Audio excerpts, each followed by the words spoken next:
Hey guys, Christian Duke from StrengthAddicts.com. I want to invite you to a brand new show called The Iron Debate at RxMuscle.com. Last night, guest featured Mr. Natural Olympia John Hansen, Chris the Technician Aceto, and of course Dave Jumbo Palumbo, Boss One. Now this is a great show because it's a panel setting, topics are introduced, and there's a lot of lively debate. I always learn something at the end of the show. Now, they were talking about the idea of giving out pro cards to the bodybuilders at Junior Nationals. The reason why was because we had the event about a week ago in Chicago, and all of the divisions, the women's bikini, figure, fitness, physique, and the men's physique, all got pro cards for class winners and overall winners. Meanwhile, the bodybuilding division, the class winners did not get a pro card, nor did its overall winner. I think the point of the discussion was, bodybuilding needs to have incentive just like the other divisions. The guys need to know that if they compete, there's a pot of gold at the end of the rainbow, just like everybody else. John Hansen was of the opinion that for a lot of these guys, this was their first national show, that it was important that they were tested, that they could stand to the test, that they had the right quality, that they put enough time into getting that pro status. In other words, he doesn't want to see the IFBB bodybuilding section watered down.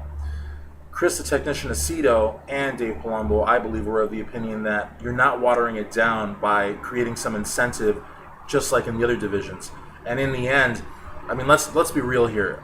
Olympia qualifications, Olympia standards, they've tightened so much that you've got top-ranked professionals that cannot qualify points-wise.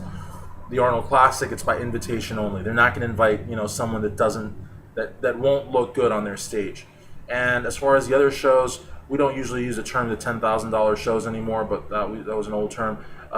In those shows, the call-outs will solve that. Unfortunately, it's a very dog-eat-dog type of situation. It's a physique-based, subjective-based sport, and the call-outs will take care of that. So even if you have, lackluster competitors, they're not going to get first or second call-outs, and you'll probably only see them for a couple of minutes. And I know that sounds incredibly cold, but I just think that the system is so that even if we gave out a few extra pro cards to the bodybuilders, we're going to make sure to keep bodybuilding alive. That's a point that Dave Palumbo brought up, that he feels that bodybuilding may be dying, and of course he doesn't mean that in the sense that we have any reason for concern, but compared to the other divisions, it is a little shitty that everybody else walks away with a pro card. And he even brought up the point of nationals, where I didn't know this.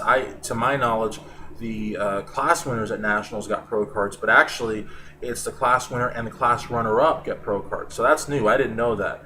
I always was of the impression that nationals was a good show for pro cards. Team Universe was a good show for pro cards because the class winners got theirs.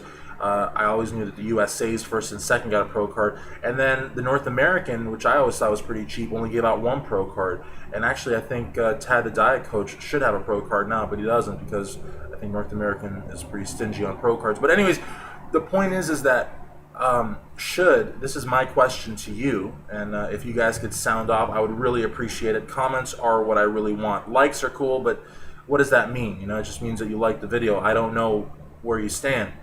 And if I've tagged you in this video, I would really appreciate it if you left a comment. Otherwise, I'll have to come find you and kick your ass, but I'm just kidding. I want to know what you think as far as pro cards go. I want to know if you think the bodybuilders should be treated the same way as everyone else, but not like in a civil rights, like in an equal opportunity kind of way. I just want to know, do you think that it would be beneficial to the sport to give out more pro cards, or do you think that we would be watering down the playing field like John Hansen says? And listen, I don't want to vilify John Hansen because John does make a good point. We want quality on the stage. We don't want guys out of shape. We don't want guys that won by some sort of happenstance. We don't need to do that because our sport isn't dying in the sense that we have a reason for concern. But it is a very, very good debate, and I don't think it should be limited to those on the Iron Debate, which it's not, because we have the RX Muscle forums, but a lot of the people watching my videos are not on RX Muscle, and you really should be, because it's free, it's very interactive, RX Muscle is #1 for contest coverage. So even for that alone, I mean, if you want to see how you did in a show, you're going to see it on RX Muscle way before you see it anywhere else. And if you're still reading magazines, I don't know what to tell you, because you have to wait like a month. I mean, forget it. So RX Muscle is the way to go. Check out the Iron Debate at rxmuscle.com. Of course, subscribe to Strength Addicts. I've got 7,300 subscribers. I would love to have 10,000, 20, 30, more. So that's it. So should pro cards be given out at Junior Nationals, or should they not, for the bodybuilders? I am Christian Duke from StrengthAddicts.com. Peace. Oh yeah, this is Species right here. So if you need whey protein isolate, the cleanest, most anabolic whey protein isolate, Isolize, the best. Check out SpeciesNutrition.com. Peace.